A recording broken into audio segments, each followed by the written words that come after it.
नमस्कार दोस्तों, मैं doctor Saurabh Jain, urologist and kidney transplant surgeon.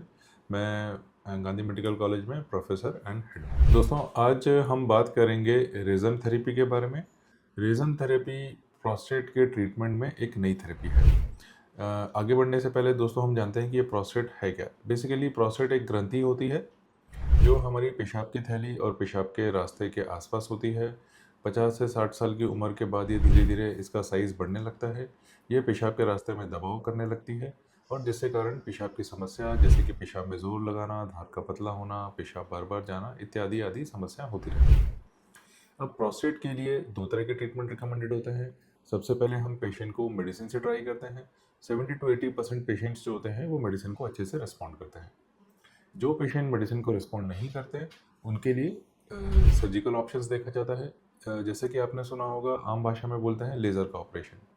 ये लेज़र का ऑपरेशन एग्जैक्टली लेज़र नहीं होता, ये एक तरह की दूरबीन होती है जिसमें जो कन्वेंशनली हम क्या करते हैं, एक पेशाब के रास्ते के अंदर एक दूरबीन डाल के और उसी से ही हम प्रोस्टेट को ऑपरेट करते हैं।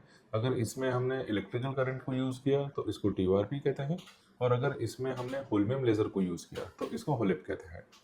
अब इन दो ऑप्शंस के अलावा अब जो लेटेस्ट ऑप्शन अवेलेबल है सर्जिकल ऑप्शन में, उसको हम रेजम थेरेपी कहते हैं। बेसिकली रेजम थेरेपी में क्या करते हैं, रेजम थेरेपी में हम ये जो पेन है इससे भी पतली एक इंस्ट्रूमेंट होता है दूरबीन जैसा, उसको हम पेशाब के रास्ते में डालते हैं और उसके अंदर से ऐसी एक नीडल की टिप निकलती है, उसको हम प्रोस्टेट का जो टिश्यू होता है उसके अंदर डालते हैं और इसमें से स्टीम निकलती है, गर्म वाटर वेपर्स स्टीम।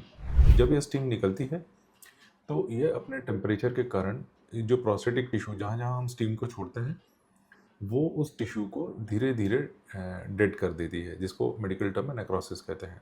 वो टिश्यू डेड हो जाता है, थोड़े समय के बाद वो डेड होकर श्रिंक हो जाता है और जो पेशाब के रास्ते में जो रुकावट होती है वो खुल जाती है। नॉर्मली एक जो नीडल का इफेक्ट होता है वो 1 से 1.5 सेंटीमीटर के आसपास रहता है।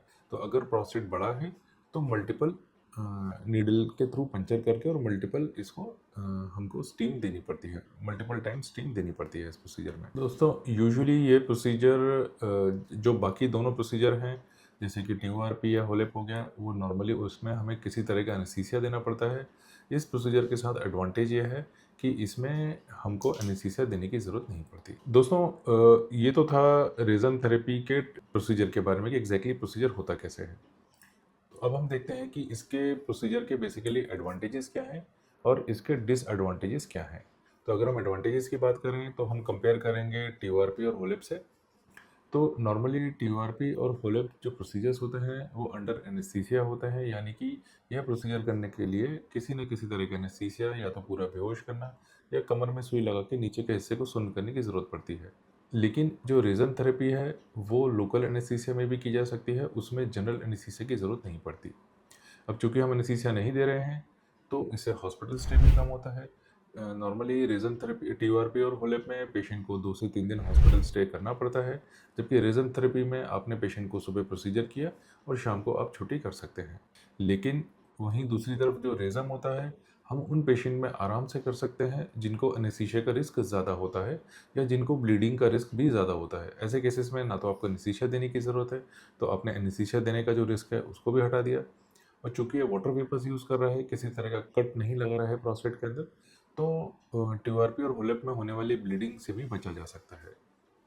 लेकिन दोस्तों, इस प्रोसीजर के अपने कुछ लिमिटेशंस हैं। सबसे इम्पोर्टेंट लिमिटेशन है इसकी कॉस्ट। चूँकि जैसा मैंने आपको बताया कि हर 1 सेंटीमीटर या 1.5 सेंटीमीटर पे हमको एक नीडल का वो देना पड़ता है, और एक बार जब ये नीडल यूज़ होती है तो ये दोबारा यूज़ नहीं कर सकते हैं, फिर से हमको एक नया सेट लेना पड़ता है और इससे इसकी कॉस्ट बढ़ती है। तो अगर हम एक नॉर्मल 50-60 ग्राम ग्लैंड की बात करें तो यह प्रोसीजर करीब 1.5 से 2 लाख या 2.5 लाख तक का कॉस्टिंग होगी इसकी। दूसरा दोस्तों, इसमें जैसा कि अभी हमने डिस्कस किया कि इसका जो तरीका होता है वो होता है वाटर वेपर्स के थ्रू प्रोस्टेट के टिश्यू को नेक्रोस करना, यानी कि प्रोस्टेट के टिश्यू को किल कर देना। अब चूंकि ये प्रोसीजर टाइम लेता है तो कुछ पेशेंट्स को 2 से 3 हफ्ते तक पेशाब की नली डालने की ज़रूरत पड़ सकती है, जबकि टीओआरपी और होले प्रोसीजर में हम तीसरे चौथे दिन पेशाब की नली निकाल देते हैं और पेशेंट आराम से यूरिन पास करता है। तीसरी अगर हम बात करें तो नॉर्मली रेजन थेरेपी बड़े ग्लैंड्स के लिए सूटेबल नहीं है, छोटे ग्लैंड्स के लिए या मिड साइज़ ग्लैंड्स के लिए सूटेबल थेरेपी है, क्योंकि जैसे जैसे ग्लैंड का साइज़ बड़ा होता जाएगा, एक तो थेरेपी की कॉस्ट बढ़ती जाएगी, दूसरा पेशाब में जो जलन है और ऑब्स्ट्रक्शन की जो इनिशियली जो प्रोबेबिलिटी है वो भी बढ़ सकती है। तो इसलिए अभी तक हम इसको छोटे ग्लैंड और मिड साइज़ के ग्लैंड में यूज़ करते हैं। तो दोस्तों, अगर मैं इसके एडवांटेजेस और डिसएडवांटेज को समराइज़ करूं, तो रेज़न थेरेपी उन पेशेंट्स के लिए बढ़िया है जो कि सर्जिकली जो बहुत हाई रिस्क पेशेंट्स हैं, जिनको ब्लीडिंग का बहुत हाई रिस्क है, जैसे कि खून पतला करने की मेडिसिन ले रहे हैं, जो अपने सेक्सुअल फंक्शन को प्रिजर्व करना चाहते हैं, क्योंकि कई बार टीओआरपी और होलेप में सीमेन बाहर नहीं निकलता। तो ऐसे पेशेंट्स जो अपने सेक्सुअल फंक्शन को प्रिजर्व करना चाहते हैं, उनके लिए रेज़न थेरेपी एक बढ़िया ऑप्शन है। तो अगर आपके आसपास कोई ऐसे पेशेंट हैं जो कि प्रोस्टेट्स के ट्रीटमेंट या ऑपरेशन के बारे में कंसिडर कर रहे हैं, तो उनको डेफिनेटली ये वीडियो शेयर करिए, ताकि वो भी रेज़न थेरेपी के बारे में जान पाएँ, और अगर वो एक सूटेबल कैंडिडेट हैं तो रेज़न थेरेपी को अडॉप्ट करें। Thank you so much. I hope आपको ये वीडियो पसंद आया होगा। अगर पसंद आया तो उसको लाइक करें, चैनल को सब्सक्राइब करें। Thank you so much.